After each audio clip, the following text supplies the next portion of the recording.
வழியாக இந்திய எண்ணெய் கப்பல்கள் வருவதற்கு ஈரான் அனுமதி வழங்கியுள்ளது. இந்த நிலையில் இந்தியா வந்தது இந்தியாவின் முதல் கப்பல். இது குறித்த கூடுதல் தகவல்களை எமது தலைமை செய்தி ஆசிரியர் கண்ணன் வழங்கிட கேட்கலாம். வணக்கம் கண்ணன், தகவல்களை வழங்கலாம்.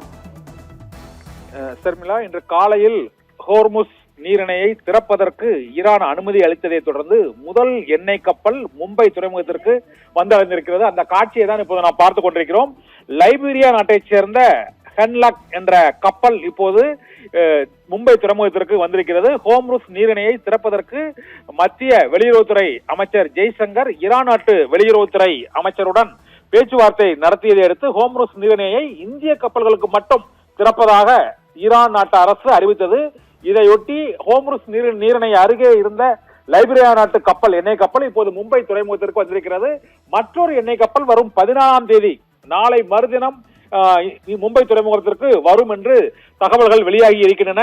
இதனால் நாடு முழுவதும் ஏற்பட்டுள்ள சிலிண்டர் மற்றும் கச்சா எண்ணெய் தட்டுப்பாடு நீங்கும் என எதிர்பார்க்கப்படுகிறது. ஹோர்முஸ் நீரிணை திறப்பதாக இன்று காலையில் ஈரான் நாட்டு அரசு ஒப்புதல் தெரிவித்ததை அடுத்து முதல் கப்பலாக ஹோர்முஸ் நீரிணை வழியாக லைபீரியா நாட்டில் இருந்து வந்த அந்த கச்சா எண்ணெய் கப்பலான ஹென்லாக் இப்போது மும்பை துறைமுகத்திற்கு வந்திருக்கிறது. அந்த காட்சிகளை தான் இப்போது பார்த்து கொண்டிருக்கிறோம். வளைகுடா போர் தொடங்கிய பிறகு ஹோர்முஸ் நீரிணையை இந்தியாவிற்காக ஈரான் திறந்ததை அடுத்து இந்த முதல் எண்ணெய் கப்பல் இந்தியாவிற்கு வந்திருக்கிறது. இதன் மூலமாக நாடு முழுவதும் ஏற்பட்டுள்ள பெட்ரோல் டீசல் சிலிண்டர் தட்டுப்பாடு விரைவிலேயே நீங்கும் என எதிர்பார்க்கப்படுகிறது. லைபீரிய நாட்டு கப்பலான ஹென்லாக் ஹோர்முஸ் நீரிணை வழியாக இப்போது மும்பை துறைமுகத்திற்கு வந்தடைந்திருக்கிறது. அந்த காட்சிகளை தான் இப்போது நாம் பார்த்து கொண்டிருக்கிறோம்.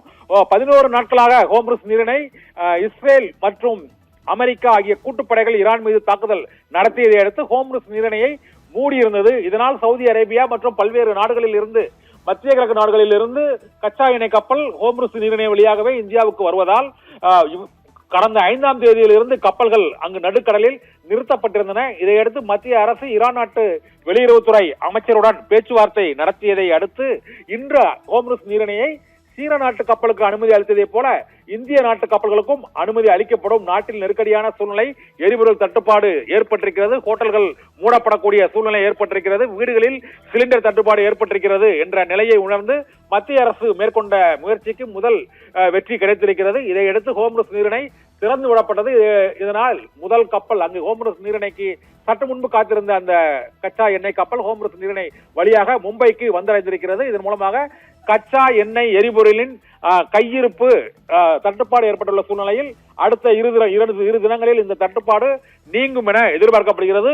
இந்த லைபீரிய கப்பலை தொடர்ந்து நாளை மறுதினம் மற்றொரு கச்சா எண்ணெய் கப்பலும் ஹோர்முஸ் நீரிணை வழியாக மும்பை துறைமுகத்தை வந்தடையும். மும்பை துறைமுகத்திலிருந்து நாடு முழுவதும் கச்சா எண்ணெய் விநியோகிக்கப்படும். அதன் பின்னர் இந்த தட்டுப்பாடு சீரடையும் என எதிர்பார்க்கப்படுகிறது. சர்மிளா.